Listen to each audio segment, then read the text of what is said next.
তো ফ্রেন্ডস, আজকে যেটা আলোচনা করব ইউটিউব ওয়াচ টাইমের ব্যাপারে।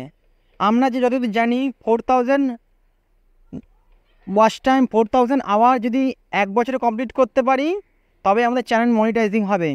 বাট এদিকে যে শর্টসের যে আমরা মনিটাইজিং দিয়েছে সেটা 3 মিলিয়ন আর 10 মিলিয়ন উইথ 90 ডেজ। মানেটা কি?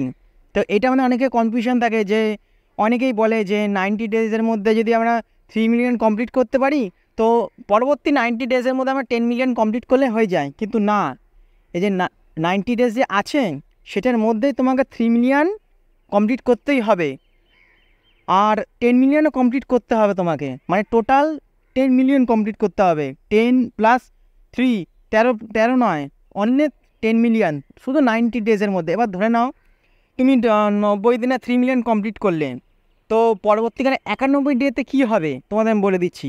যখন তুমি ফার্স্ট যে 90-এর একদিন যে ফার্স্ট যে শুরু করেছিলে সেই দিনের যে ভিডিওটা আছে, তো পরবর্তীকালে 91 দিনে সেটা লেস হয়ে যাবে তুমি যদি কোনো ভিডিও আপলোড না করো।